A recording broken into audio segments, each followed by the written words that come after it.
할렐루야. 혹시 오늘 제목을 삼겹살로 읽으신 분 안 계신지요? 삼겹줄입니다. 하버드 대학의 정신과 의사 전문인 조지 베일런트 박사가 세계에서 가장 오랫동안 성인 발달 연구를 하신 분입니다. 42년 동안 하버드 대학 졸업생을 추적하며 그 인생을 추적하며 성공적인 노하우와 행복에 관한 연구를 했습니다. 그래서 낸 책이 2권인데 첫 번째 책은 행복의 조건, 두 번째 책은 행복의 비밀이란 책입니다. 1930년대 말에 하버드 대학에 입학한 2학년생 268명의 삶을 42년 동안 추적해서 그들이 어떻게 살고 있는지, 어떨 때 행복했는지, 어떤 때 실패했는지를 요약한 책입니다. 꼭 한번 읽어볼 필요가 있는 책인데 그 중에 결론은 이렇습니다. 품위 있고 건강한 삶을 사는 것은 유전적인 영향보다는 삶의 태도에 달렸다는 결론입니다. 집안이 좋고 가진 것이 많아 행복한 게 아니라 그들이 어떤 삶의 태도를 가지고 사냐에 따라 달라진다는 겁니다. 그러면서 4가지로 요약할 수가 있습니다. 첫째, 행복한 인생, 성공적인 성숙한 인생이 되려면 첫째는 감사한 마음으로 살아야 된다 하는 겁니다.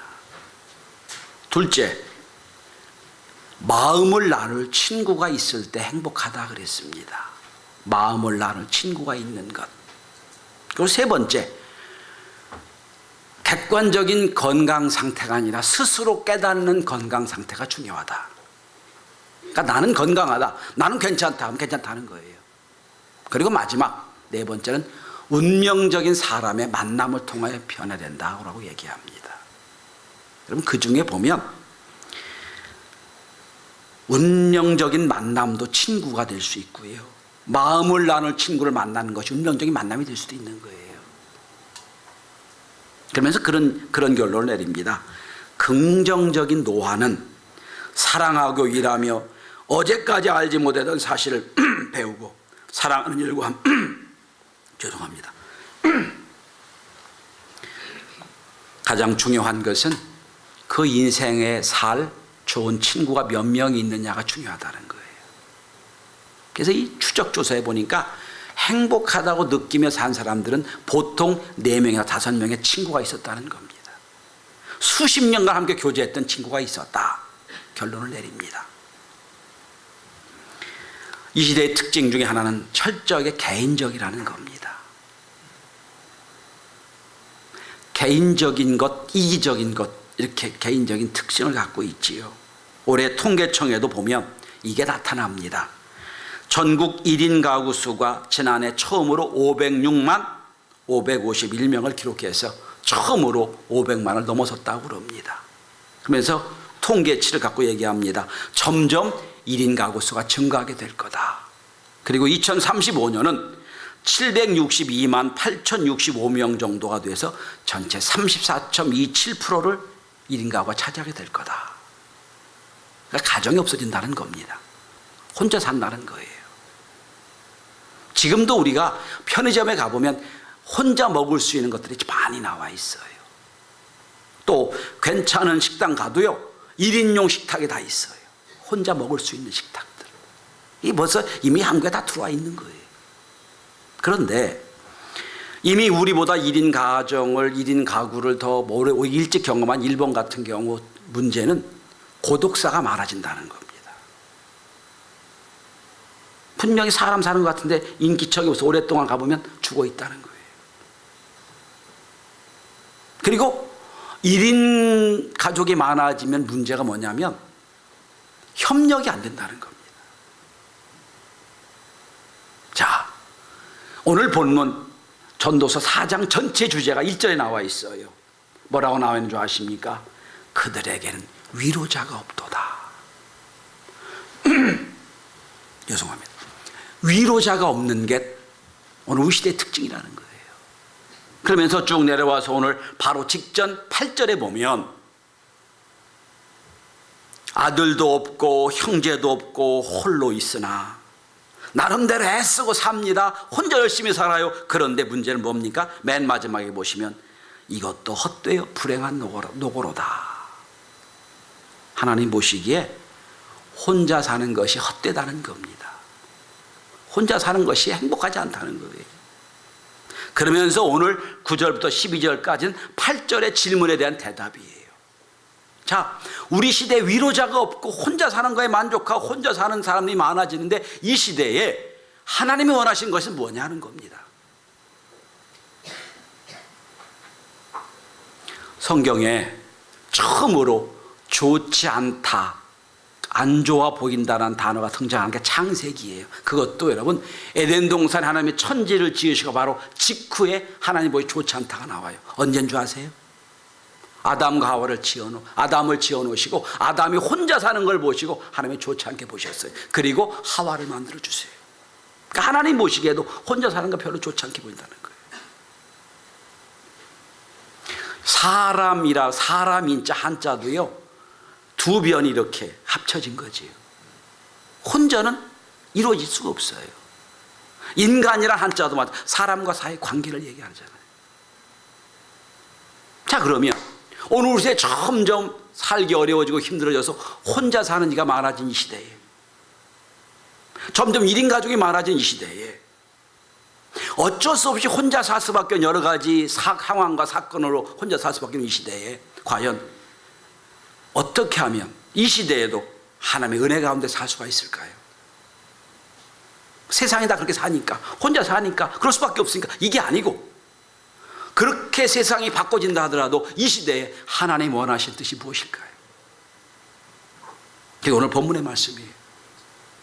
본문은 우리에게 이 시대에 교회 안에서의 성도의 우정, 성도의 교제, 성도의 코이노니아에 대한 말씀을 하고 계세요. 전도서에서 우리에게 말씀하는 건 둘 이상이 모여 신앙의 우정을 쌓는 것이 얼마나 중요한가를 말씀하고 있어요. 자, 그러면 우리가 하나님의 신앙 안에서, 믿음 안에서 둘 이상의 교제하는 것이 어떤 의미가 있고 어떤 축복과 어떤 은혜가 있는지 오늘 성경은 세 가지를 말씀하고 있습니다. 첫째, 우리가 둘 이상의 신앙의 교제와 신앙의 공동체를 만들면 10절에 보면 일으켜주는 은혜가 있습니다. 10절입니다. 혹시 그들이 넘어지면 하나가 그 동물을 붙들어 일으키려니와. 성도 여러분, 어릴 때 걸음걸이를 배울 때 한 번도 넘어지지 않은 분이 계십니까? 없을 거예요. 다 넘어집니다. 그러면 누가? 옆에서 엄마가, 옆에서 아빠가, 옆에서 할아버지가, 할머니가 잘 일으켜주었어요. 무수히 넘어지고 무수히 일으켜줘서 우리가 지금 자연스럽게 걷게 된 겁니다. 마찬가지예요, 여러분. 인생의 긴 삶을 살다 보면 나도 모르게 내 의지와는 다르게 넘어질 수가 있어요. 실패할 수가 있습니다. 그런데 혼자는 일어나기가 어려워요.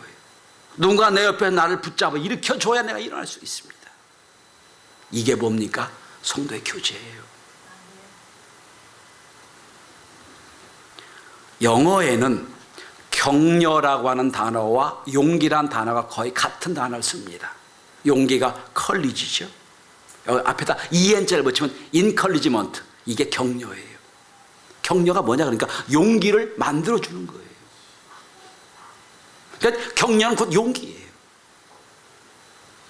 사랑하는 사람들, 사랑하는 성도 여러분, 우리에게는 넘어지고 쓰러지고 실패했을 때 누군가 내 옆에서 용기를 붙들어주는, 나를 일으켜주는 동료가 필요합니다. 또 내가 넘어졌을 때 누가 나를 일으켜줄 뿐 아니라 누가 넘어지면 내가 또 가서 일으켜주는 믿음의 동역자, 믿음의 도방, 믿음의 동료가 필요합니다.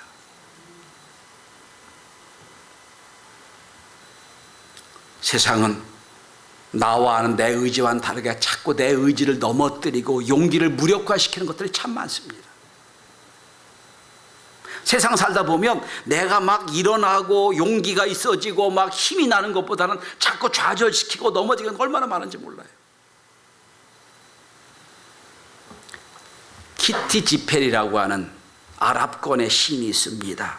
이분의 시 중에 재미있는 시가 하나 있습니다. 시 제목도 참 재미있습니다. 도둑 맞았다라는 시 제목이에요. 잠깐 읽어드립니다. 너에게 위험한 도둑은 너를 칼로 찌르고 총으로 강탈하는 자가 아니다. 그런 도둑은 너의 약점을 공격하거나 너의 능력을 얕잡아오지는 않는다. 참으로 무서운 도둑은 너를 멸시하며 내 약점을 공격하며 너는 끝났어, 너는 불가능해 라고 말하므로 간단하게 나의 의지를 꺾는 자이다. 맞습니다. 강도는 내 가진 걸 빼앗으고 끝날 수 있어요. 진짜 강도는 내 속에 있는 의지마저 빼앗아가는 겁니다. 교회가 교회로 존재하는 이유 중에 하나의 특성 중 하나가 코이노니아예요. 이거 성도의 교제라고 번역합니다. 그런데 사실 코이노니아는 성도의 교제 이상의 관계를 얘기합니다. 진정한 코이노니아는 내가 그냥 만나서 커피 먹고 위로하고 이런 관계가 아니라 그의 삶에 내가 개입하는 거예요. 그래서 그의 아픔이 내 아픔이 되고 내 고민이 그 고민이 돼서 함께 어울려지고 함께 일어날 수 있는 것, 진정한 코이노니아예요. 오늘 우리 많은 성도들이 피상적인 코이노니아 하고 있어요. 내 속마음은 안 열고 그냥 겉에 것만 얘기합니다. 그리고 날마다 우리는 만나도 외롭다고 얘기합니다. 왜? 내 마음을 열지 않고 내 삶을 공유하지 못해서 그렇습니다. 오늘 본문의 10절은 두 사람이 함께 교제 나눌 때 특징을 두 단어로 요약합니다. 하나는 붙들어, 하나는 일으켜옵니다.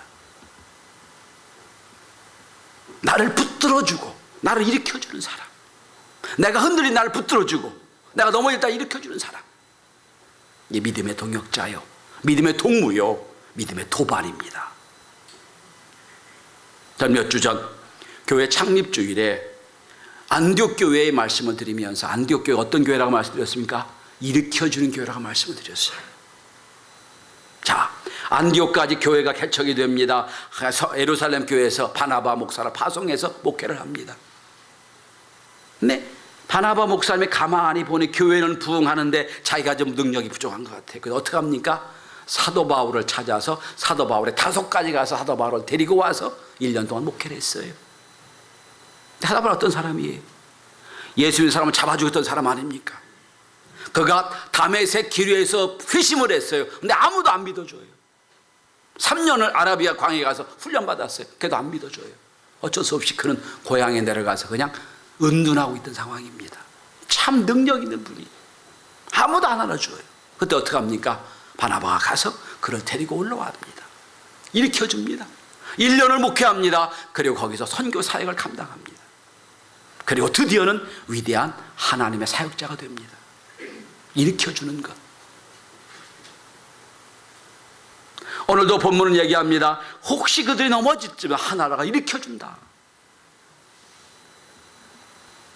성도 여러분, 우리가 속회로 모이는 이유가 여기 있습니다.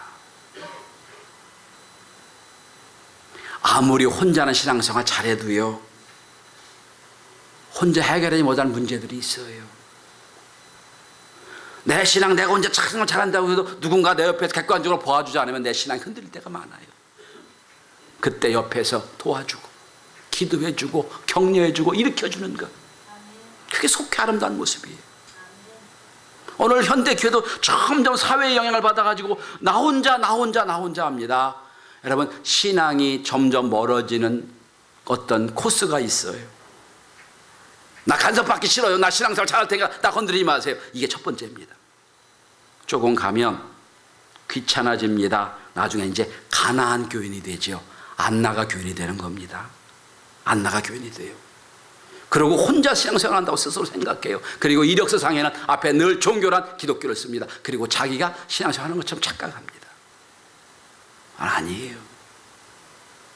전 우리 모든 성도들이 이 어렵고 힘든 신앙의 길을 속회를 통하여 또한 여러 선교회를 통하여 함께 교제하고 아름다운 코인연을 통하여 믿음의 역사를 이룰 수 있게 되길 바랍니다. 2명 이상은 일으켜 세워지는 애가 있습니다. 둘째로 오늘 11절에 보면 오늘 신앙의 친교 코이노니아는 열정을 불어주는 은혜를 받습니다. 11절, 또 두 사람이 함께 누우면 따뜻하거니와 한 사람은 어찌 따뜻하랴.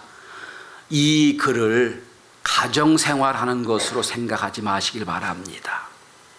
이게 무슨 부부생활하는 것으로 생각하시면 안 됩니다. 물론 여기 이제 그 9절에 10절에 나오는 말씀에 침대 함께 누는다는 표현은 있긴 있어요. 근데 뭐 부부간의 스킨십을 얘기하는 게 아니라 본문은, 오늘 본문에 쓰여진 건 팔레스타인 지역입니다. 사막 기후예요. 사막은 낮에는 45도 50도까지 올라갑니다만 밤에는 영하로 떨어집니다. 그래서 사막에 사는 사람들은요, 밤에 사막을 지내는 법이 가장 효과적인 법이 뭔지 압니다. 그건 뭡니까? 친구와 함께 모여 있는 거예요. 함께 온기를 나눌 수 있는 게 있을 때 사막을 견뎌낼 수가 있어요. 바로 그 말씀 얘기하는 거예요. 여기 따뜻해지다는 단어가 히브리어로 하맘이란 단어입니다. 이 말은 원래 뜻은 몸을 덮여주다는 뜻이 있어요. 몸을 덮여준다. 여러분, 누군가 몸이 식었어요. 그럼 어떻게 됩니까? 내 열정을 가지고 내 온기를 가지고 그를 뜨겁게 해놓은 거예요. 전 이 온기를 전해주고 따뜻하게 해준다, 전 이걸 열정으로 해석합니다. 많은 사람들 열정이 식었어요. 혼자는 그 열정을 회복할 수가 없을 때 열정인 사람이 가서 그 열정을 불어넣어주는 겁니다. 그래서 그로 하여금 뜨겁게 하는 것, 그게 신앙의 코이노니아예요. 신앙의 동료입니다. 전 지난 심야기도 때, 금요 심야기도 이런 말씀 드렸습니다. 디모데가 유약해서 날마다 눈물 흘리고 연약한 그를 사도 바울은 기도함으로 그 속에 뜨겁게 불을 일으켜 주겠다고 말씀하고 있다고 말씀드렸습니다. 그게 뭐예요? 그게 신앙의 코이노니아예요. 우리 마음속에 냉랭해집니다. 신앙이 점점 식어집니다. 그때 내가 뜨거운 사람이 가서 그를 위해 기도해주고 그와 함께 할 때 그의 은혜는 다시 회복이 되고 믿음의 역사를 이루게 될 겁니다. 식는 대로 놔두면 점점 식고 나중에 차가워집니다.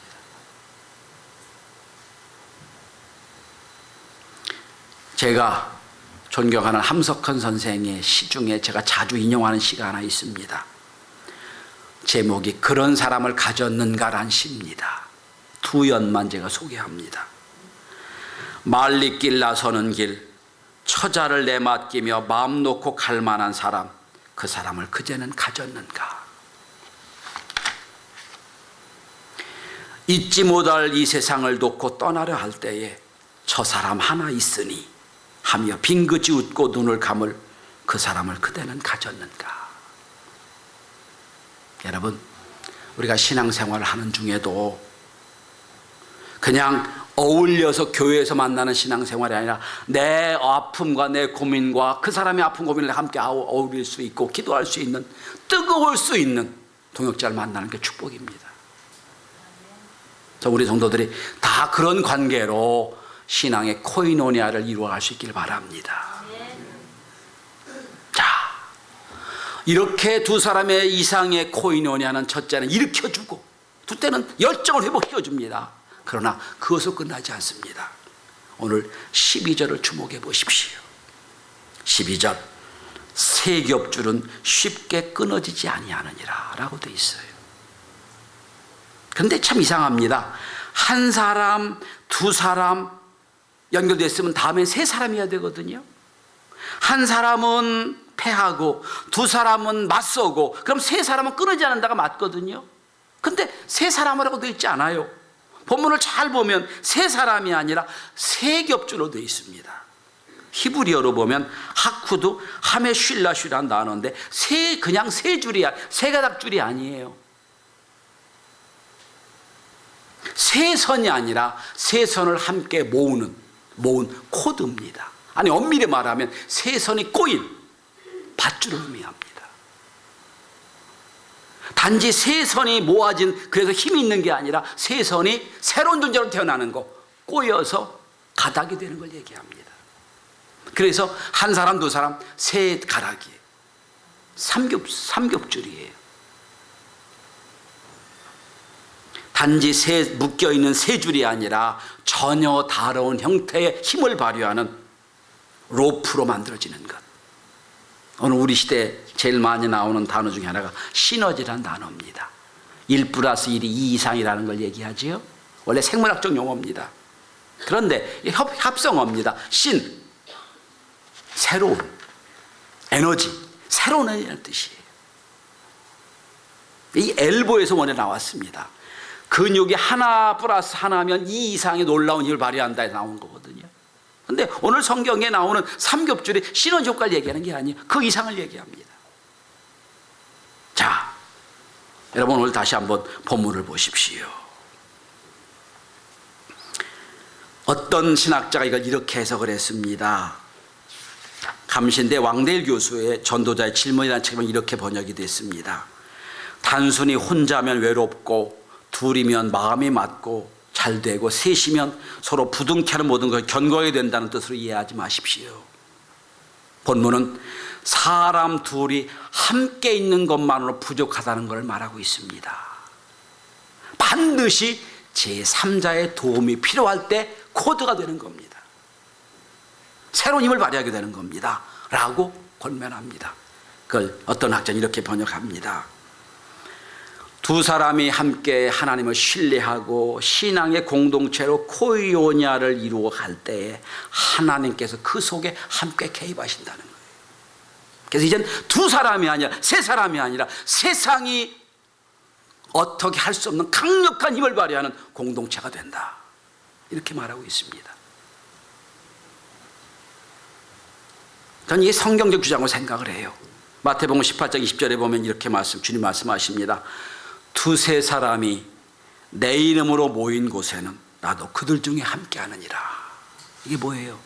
두 명이 코인으로 함께 모입니다. 기도합니다. 그때 하나님이 개입하세요. 그래서 그를 강하게 묶어줘서 세상이 어떻게 할 수 없는 강한 역사를 이루는 공동체, 그런 모임, 그런 코이오니아, 이 말씀한다는 거예요. 여러분, 두 사람이 함께 모여 기도하고 함께 교제하고 함께 은혜를 나눌 때 그 위에 하나님의 은혜가 함께한다 그러면 세상 어떤 세력도 감히 해하지 못한 강력한 연대, 강력한 은혜가 있는 코이오니아가 될 겁니다. 우리 성도들이 그런 역사가 있었으면 좋겠어요. 성도 여러분, 두 사람이 낙심해서 함께 갔는데 신앙의 교제는 계속 이루어지고 있어요. 그런데 낙심하고 피곤하고 곤비할 때 주님이 거기 오셔서 강력한 역사를 이루어서 그 인생을 새롭게 바꾼 역사, 성경에 나오는 역사가 하나 있습니다. 누가복음에 엠마오라는 두 제자가 나옵니다. 두 제자가 주님의 십자가 사건을 하는데요. 근데 부활 사건 소문만 들었어요. 부활하신 그래서 낭망하고 실패해서 고향 땅 엠마오로 갑니다. 가는데 낙심해서 갑니다. 주님의 그들의 동행에 함께 하셨어요. 그래서 말씀을 전하십니다. 미련하고 저지 믿는 자들 하면서 예수님이 왜 십자가에 돌아가셨으며 왜 부활했는가 쫙 설명을 합니다. 그리고 주말에 가서 성만찬을 하세요. 성만찬할 때 그 눈이 밝아집니다. 가지고 예수심을 발견하게 됩니다. 그때 성경은 이렇게 기록하고 있습니다. 자기들끼리 얘기하는 거예요. 우리에게 말씀 전할 때 우리 눈이 밝아지지 않았더냐, 우리 마음이 뜨거워지지 않았더냐. 그리고 절망과 좌절의 걸음이 기쁨의 걸음으로 바뀌어서 갑니다. 그리고 새로운 인생입니다. 여러분, 둘이 모였다고 끝나는 게 아니에요. 거기 하나님이 개입하시고 은혜의 역사가 일어나면 강력한 세상이 건드릴 수 없는 놀라운 역사가 일어나는 거죠.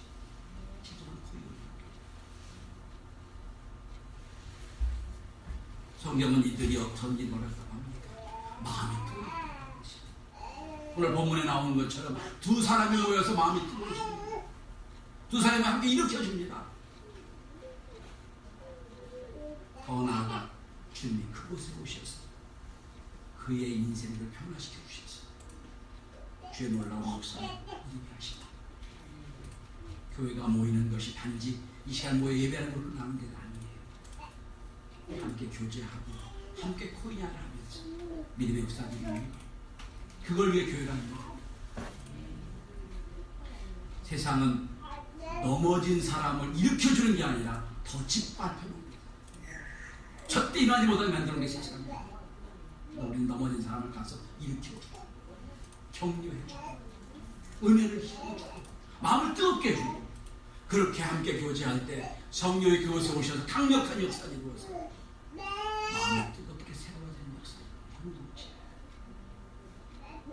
이게 우리가 이뤄나가야 할 코리온입니다.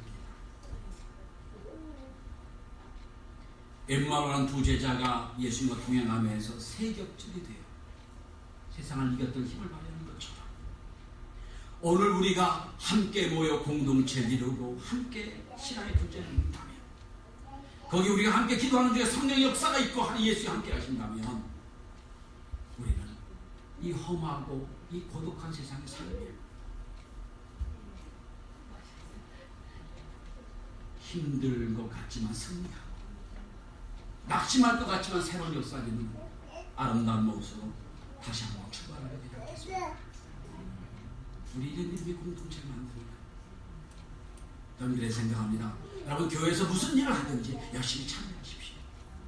열심히 참여해서 함께 협력해서 함께 코인을 만들어서 그러면 교회에 예배하는 것이 아니라 교회 성도와 만나게 되도 은혜가 있고 기쁨이 있고 마음이 따뜻해지고 그런 믿음의 공동체를 만들라고 지적하십니다.